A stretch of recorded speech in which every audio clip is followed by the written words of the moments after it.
Any South Indian house is incomplete without having a batter in hand. It could be either a dosa batter or a pesarat batter or a adai batter. Today's recipe is going to be a recipe for making adai. Traditionally, adai is made with these ingredients. Equal amount of rice to equal amount of dal. I've got Toor Dal, Urad Dal and Chana Dal. You can take any measuring quantity. I am taking about half a cup measure today of each of the dals and one and a half cups of rice. You can take any rice. You can use basmati rice, idli rice, sona masuri rice, any rice that you have in hand. I'm going to mix these, wash it a couple of times till the water runs clear and soak it for about 3 to 4 hours. Ideally, this is one of my meal prep recipes for the weekend. I will prepare this on a Sunday, and this is a perfect lunch or a dinner recipe for me. It's very high in protein. If you want to make it a little bit more effective, you can add one more measure of whole moong dal to it. But moong dal dosa is called as pesarat. We can go over that recipe another day. But today's recipe is going to be adai, and this is the measurement for it.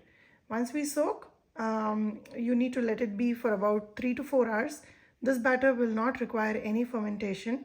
It is ready to use right after we grind it. When we grind, we'll add some more flavorings to it. We'll go over it at that step. I've soaked the rice and dal mixture. I've run it under water for 2 to 3 times till the water runs a little clear. A good tip to use that water is your house plants and outdoor plants. The starch from the washed off starch from the dal and rice is great for the root health. That being said, I'm going to let it sit, soak in the water. I've just put cold water in it. I'll let it be for about 3 hours and then we'll meet again. Fast forward to after 3 hours, dal and the rice is fully soaked and I'm ready to grind the adai batter. This is all you require for preparing this batter. This is all the seasonings we add. I have here generous amount of ginger, green chilies, curry leaf. It's a handful of leaves, about 8 red chilies, and this is asafoetida granules. If you don't have this, you can use asafoetida powder, hing basically, and salt to taste. I use a combination of green chili and red chili. That's my preference. If you want to use just green chilies, you can do so. Or if you want to stick to just red chilies, that's fine too. So in a mixer jar, I am going to add all of this. And I'm going to give it a couple of pulses so that it is crushed. Once that is done, then I'm going to go ahead, add the dal. I'm going to strain out the water, add the dal little at a time and pulse it. I don't want a smooth paste because that's not the texture of adai. Crush all the ingredients like so, and now I'm going to add all the dal. This is my adai batter.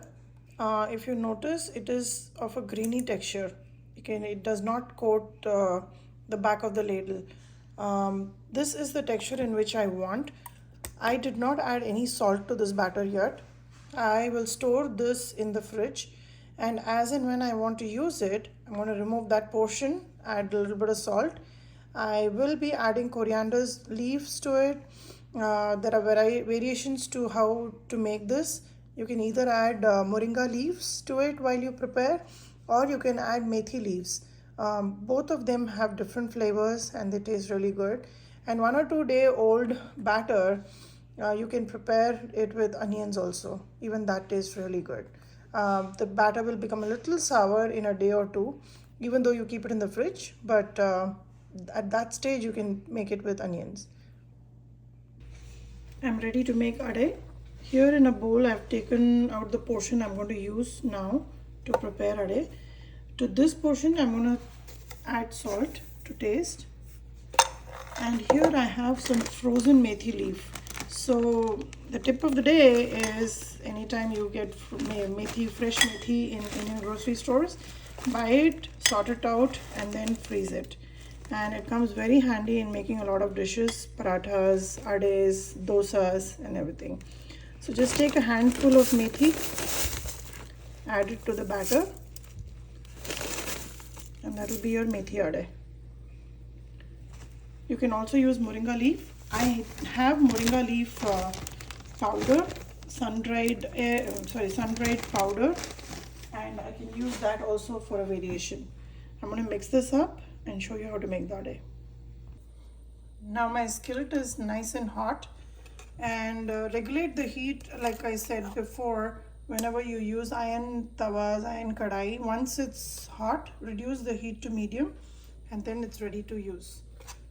So let's make the adai for dinner.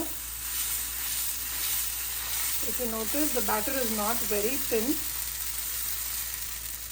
and once you spread out the adai, just make a small little indent in the center just to know if it's cooking.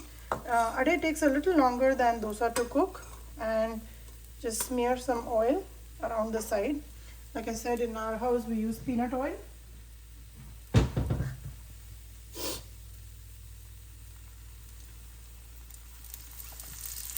And allow this to cook.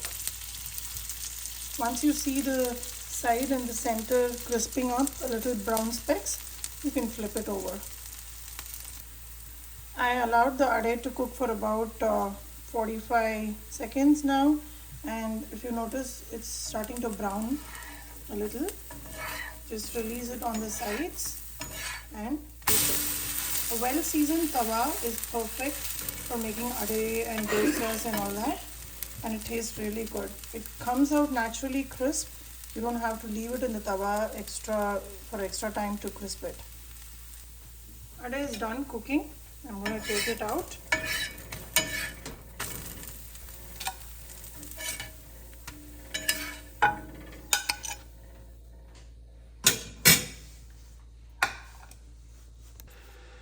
Here is my adai. It's ready for dinner.